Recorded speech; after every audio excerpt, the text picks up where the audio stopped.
مصطفیٰ جانے رحمت پہ لاکھوں سلام، سلام ہے میرے آقا، سلام ہے میرے مولا۔ نحمدہ ونصلی ونسلم علی رسولہ الکریم وعلی آلہ واصحابہ اجمعین، اما بعد۔ اعوذ باللہ من الشیطان الرجیم، بسم اللہ الرحمن الرحیم۔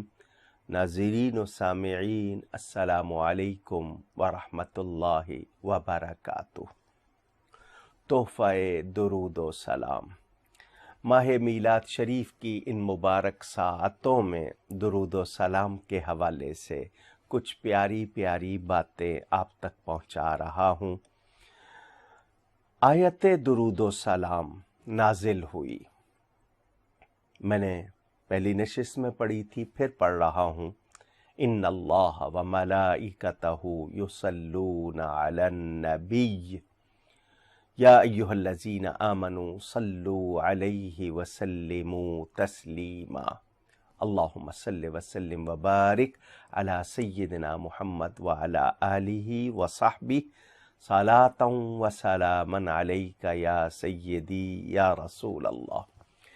جب یہ آیت نازل ہوئی، مدنی آیت ہے، میرے آقا کریم رؤوف الرحیم صلی اللہ علیہ وآلہ وسلم بہت خوش ہوئے اور صحابہ سے آ کے فرمایا، ہنیونی، مجھے مبارکباد دو، مجھ پر ایسی آیت نازل ہوئی ہے جو مجھے دنیا وما فیہا سے بہتر ہے۔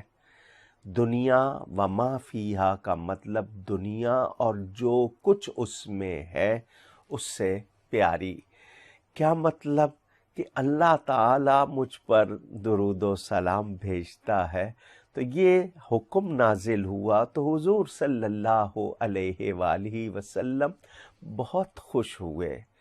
درود و سلام میرے نبی کی خوشی، درود و سلام میرے رب تعالی کی خوشی، تو یقیناً ہر مومن کی بھی خوشی۔ ترجمہ آپ نے پہلے بھی سنا تھا، پھر سنیے۔ بے شک اللہ تعالیٰ اور اس کے فرشتے درود بھیجتے ہیں۔ لفظ نبی کا معنی المخبر عن الغیب، جو غیب کی خبریں دے۔ نبی پر، اے ایمان والو، تم ان پر درود بھیجو اور خوب سلام بھیجنا۔ قرآن کریم نے بہت سے احکام دیے، مگر کہیں ایسا نہیں فرمایا کہ ہم بھی ایسا کرتے ہیں، ہمارے فرشتے بھی ایسا کرتے ہیں، اے مومنو تم بھی ایسا کرو۔ لیکن ایک حکم ہے درود و سلام کا، اس کے لیے ایسا فرمایا۔ سمجھنے کے لیے بات کروں، بادشاہ اپنی رعایا کو کسی بات کی اہمیت ظاہر کرنا چاہتا ہو تو کہتا ہے کہ تم بھی ایسا کرو، ہمارے ارکان سلطنت بھی ایسا کرتے ہیں۔ تو یہ تعلق اور اہمیت ظاہر کی جائے تو وہ حکم عام نہیں ہوتا بلکہ بہت خاص ہوتا ہے۔ اللہ تعالی نے اپنے ملائکہ یعنی فرشتوں کو حکم دیا کہ آدم علیہ السلام کو سجدہ کرے۔ سجدے کا حکم دے کر میرے رب تعالی نے، رب کریم نے حضرت آدم علیہ السلام کو جو شرف، بزرگی، عزت بخشی، اس میں وہ خود شامل نہیں تھا کہ میں بھی کر رہا ہوں، نہیں، فرشتوں کو حکم دیا۔ یہاں جب اپنے حبیب پاک صلی اللہ علیہ وسلم کے بارے میں فرمایا تو فرمایا اللہ خود درود بھیجتا ہے، پھر خبر دی کہ ملائکہ، فرشتے درود بھیجتے ہیں۔ تو اللہ کی ذات سے جو تشریف و تکریم ظاہر ہو، صادر ہو، وہ اس تشریف و تکریم سے بڑھ کر ہے جو فرشتوں کے ساتھ مختص، یعنی ایک کام فرشتے کرتے وہی ہیں جس کا ان کو حکم دیا جاتا ہے، وہ اپنی مرضی سے خود نہیں کرتے، رب تعالیٰ کا حکم مانتے ہیں اور وہ کبھی خطا نہیں کرتے۔ تو اب فرشتوں کا کرنا لازمی بات ہے، وہ درجہ نہیں ہے جو رب کے کام کا درجہ ہے۔ یہ وہ یعنی حضور صلی اللہ علیہ وسلم کی تعظیم، یہ وہ اللہ تعالی اپنے حبیب، اپنے پیارے، جس کی خاطر اس نے کل کائنات بنائی، اس سے صادر ہو رہی ہے۔ اب اندازہ کر لیا کہ فرشتوں کا کام یقیناً بہت اچھا ہے، اعلیٰ ہے، مگر جو رب تعالیٰ کا کام ہے وہ کتنا اعلیٰ، اس کا اندازہ ہم صرف اس لحاظ سے کر سکتے کہ یعنی وہ بہت بڑھ کر، مگر کتنا یہ اندازہ نہیں کر سکتے۔ تو جس نے فرشتوں سے صادر ہونے والی تکریم میں شمولیت نہیں کی، آسان کر کے کہوں، اللہ تعالیٰ نے حکم دیا آدم علیہ السلام کو سجدہ کرنے کا، تو جس نے اس کام میں شمولیت نہیں کی وہ مردود ہو گیا۔ شیطان کہتے ہیں اسے، ابلیس کہتے ہیں۔ تو اب جو رب کریم سے صادر ہونے والی تکریم میں شامل نہیں، باوجود اس کے کہ حکم ہے، یہ نہیں کہ ہم خود سے، اللہ تعالیٰ کا حکم ہے، تو جو اس میں شامل نہیں، کیا اس کی بدبختی میں کوئی شبہ کیا جا سکتا ہے؟ آپ خود اندازہ کر لیں کہ فرشتوں نے حضرت آدم علیہ السلام کو سجدہ تعظیمی کیا تھا رب تعالیٰ کے حکم سے، شیطان شامل نہیں ہوا، اس میں مردود ہو گیا، اس پر ہمیشہ کے لیے لعنت ہو گئی۔ لعنت کا مطلب رحمت سے محرومی، وہ راندائے درگاہ یعنی نکال دیا گیا، اس کے لیے کوئی شرف نہیں رہا۔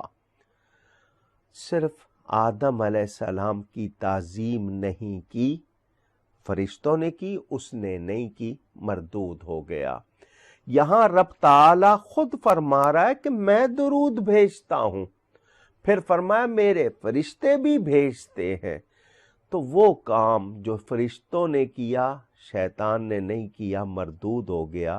یہاں اللہ تعالیٰ پہلے اپنا ظاہر فرما رہا ہے کہ میں بھیجتا ہوں، اور پھر حکم دے رہا ہے اے ایمان والو تم بھیجو۔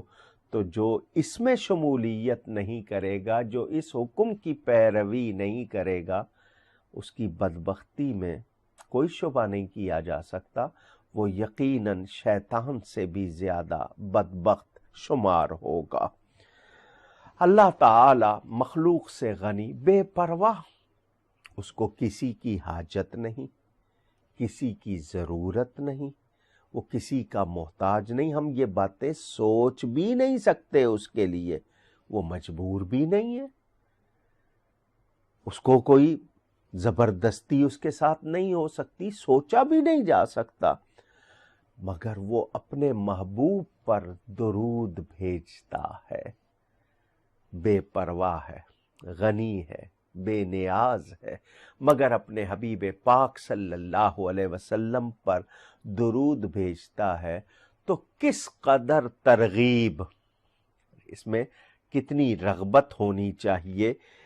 تو جو ہم تو محتاج ہیں، ہم تو ضرورت مند ہیں، ہم تو بے پرواہ نہیں ہیں، تو ہمیں تو رب تعالیٰ کی رضا چاہیے، ہمیں اس کی نعمتیں چاہیے، ہمیں بخشش چاہیے، ہمیں مغفرت چاہیے۔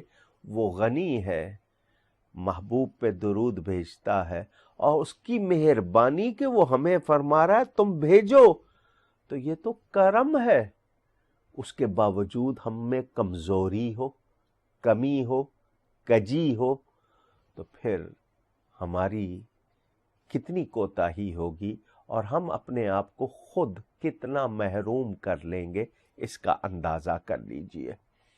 تو جو اس کے محتاج ہیں رب تعالیٰ کے، انہیں تنبیہ، وارننگ ہے یہ کہ وہ رب ہو کر پابند نہیں ہے، مجبور نہیں ہے، کوئی اس کو ضرورت نہیں، مگر پیار ہے اس کو، اپنے حبیب کریم صلی اللہ علیہ وسلم سے، اور اس نے بڑی مہربانی کی ہے کہ ہمیں حکم دے دیا کہ تم کرو، تم بھی کرو۔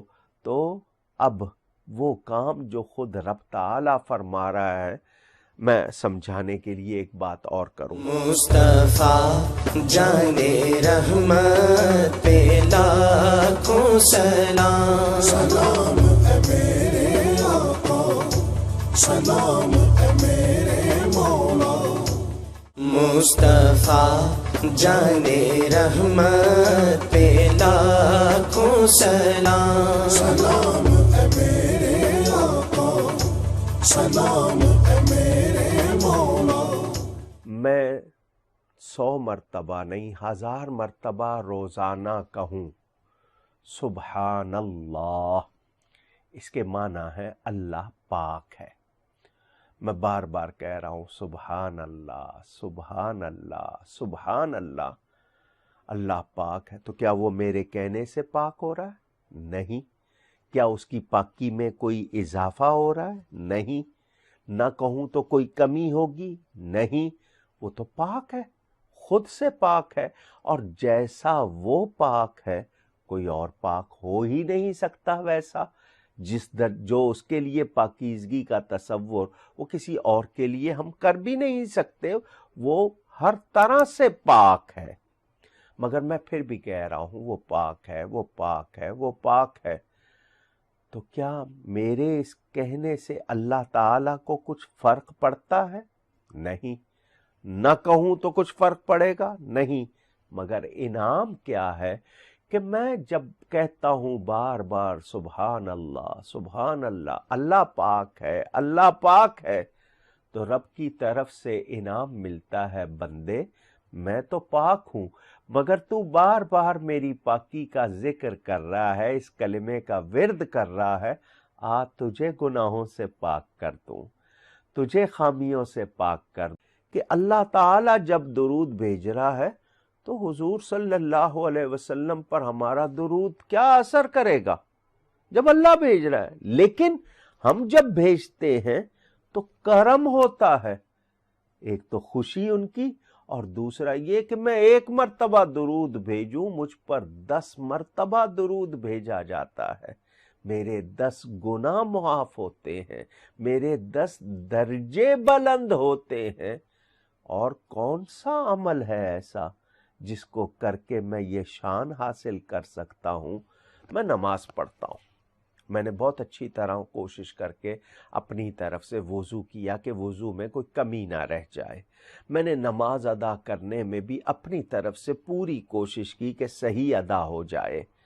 کیا میں دعویٰ کر سکتا ہوں کہ میں نے بالکل صحیح وضو کیا تھا اور نماز بالکل صحیح پڑھی اور قبول ہونی چاہیے؟ دعویٰ نہیں کر سکتا۔ اللہ تعالیٰ کے کرم سے امید ہے کہ وہ قبول فرما لے گا، کیونکہ نماز اللہ تعالیٰ کا حکم ہے، میں پڑھتا ہوں، میری ضرورت ہے، رب کو میرے سجدوں کی کوئی ضرورت نہیں، میں پڑھتا ہوں اس امید پر کہ وہ کرم فرمائے گا، میرے عمل کو دیکھتے ہوئے نہیں، اپنی رحمت سے قبول کر لے گا۔ یہ امید ہے۔ میں روزہ رکھتا ہوں، میں جو بھی نیکی کرتا ہوں اس کے کرم سے مجھے امید ہے، دعویٰ نہیں کر سکتا۔ مگر درود و سلام وہ نیکی ہے جس میں شبہ ہی نہیں، یہ تو یقیناً قبول ہے، اس کی قبولیت میں تو شبہ ہی نہیں ہے، کہیں گنجائش بھی نہیں کہ میں شک کروں۔ میں نے پڑھا، قبول ہوا، اور پھر کیسا قبول ہوا کہ 10 مرتبہ مجھے رب تعالیٰ کا درود پہنچا، 10 مرتبہ مجھے رب تعالیٰ کا سلام پہنچا، میرے 10 گناہ معاف ہوئے، 10 درجے بلند ہوئے، اور کتنے انعام ہیں، میں کچھ ان میں سے آپ کو سناؤں گا۔ یہ تو میں مختصر بتا رہا ہوں، بہت مختصر، اس سے صرف اتنا اندازہ کر لیجئے کہ ہمیں اس پر کتنی مداومت کرنی چاہیے، یعنی اس کا کتنا پابند رہنا چاہیے ہمیشہ کے لیے۔ یہ ہماری جھولی بھر رہا ہے، ہم پر انعام ہو رہا ہے، تو اگر ہم رسول اللہ صلی اللہ علیہ وسلم کی شفاعت چاہتے ہیں، ان کی رحمت سے حصہ چاہتے ہیں، اور اللہ تعالیٰ کو راضی کرنا چاہتے ہیں، کیونکہ حکم رب تعالیٰ کا ہے درود و سلام بھیجنے کا، تو حکم اللہ کا ہوا، درود و سلام بھیجیں گے نبی پر، عبادت اللہ کی ہوگی، کیونکہ حکم اللہ تعالیٰ کا مان رہے ہیں۔ تو جب ہم اہتمام کریں گے تو پھر یہ بات ظاہر کرے گی کہ ہم اللہ تعالیٰ کو راضی کر کے اس کی رحمتوں کے طلبگار ہیں، اور اگر نہیں کر رہے تو پھر سوائے محرومی کے ہمیں اور کیا ملے گا، ہمارے حصے میں اور کیا آئے گا؟ تو وہ شخص جو اتنی بات کے باوجود نہیں سمجھا درود و سلام کی اہمیت کو، یقیناً اس نے پھر عقل مند ہونے کا حق عطا نہیں کیا۔ عقل والا تو صرف اتنی ہی بات جان لے کہ یہ اللہ کرتا ہے، یعنی اللہ تعالیٰ درود و سلام بھیجتا ہے، اس کے بعد کیا کسی اور ضرورت ہے دلیل کی یا کسی اور لاجک کی؟ اتنی ہی بات کافی۔ علامہ امام حافظ سخاوی، انہوں نے ایک کتاب لکھی القول البدیع، اسی طرح امام نبہانی نے سعادت الدارین۔ درود شریف کے موضوع پر سینکڑوں کتابیں ہیں، زیادہ تر عربی میں ہیں، اور اب اردو میں بھی بہت ذخیرہ موجود ہے، اور بہت تھوڑا انگلش میں ٹرانسلیشن ہوئے ہیں۔ علامہ امام سخاوی فرماتے ہیں کہ یہ آیت درود و سلام والی، اس کا مقصد یہ ہے کہ اللہ تعالی اپنے بندوں کو اپنے پیارے اور آخری نبی سیدنا محمد الرسول اللہ صلی اللہ علیہ وسلم کی وہ قدر و منزلت بتا رہا ہے جو ملائے اعلیٰ یعنی خاص فرشتوں میں اس کے حضور ہے، یعنی اللہ کے حضور نبی پاک کی جو شان ہے، اللہ اس کو ملائے اعلیٰ یعنی خاص فرشتوں میں ظاہر فرما رہا ہے، اور وہ ملائکہ مقربین اللہ کے خاص فرشتے آپ کی حضور صلی اللہ علیہ وسلم کی ثنا سنتے ہیں رب تعالیٰ سے۔ رب تعالیٰ اپنے فرشتوں میں اپنے حبیب پاک صلی اللہ علیہ وسلم کی تعریف فرماتا ہے۔ مجھے ایک طرف اپنے پیارے نبی صلی اللہ علیہ وسلم کی نسبت پر فخر ہو رہا ہے کہ میں کس نبی کا امتی ہوں، سارے نبی محترم، سارے بہت پیارے، سارے بہت شان والے، مگر میرا نبی ان سب میں اعلیٰ، سب سے بالا، کہ اللہ تعالیٰ اپنے فرشتوں میں اپنے حبیب کی تعریف فرماتا ہے۔ کتنی پیاری بات ہے۔ اور فرشتوں کو فرماتا ہے کہ وہ بھی درود بھیجیں، فرشتے درود بھیجتے ہیں، پھر عالم سفلی، پہ عالم اعلیٰ، پھر عالم سفلی یعنی اوپر کے بعد نیچے ان کو حکم دیا جاتا ہے کہ وہ بھی درود بھیجیں، تاکہ نیچے والی اور اوپر والی مخلوق سب کی ثنا، سب کا درود و سلام پڑھنا، سب کا حضور صلی اللہ علیہ وسلم کے لیے رحمت کی، برکت کی، شان کی دعائیں کرنا جمع ہو جائے۔ یہ اللہ تعالی کی طرف سے وہ خاص عطا ہے میرے پیارے نبی پاک صلی اللہ علیہ وآلہ وسلم پر۔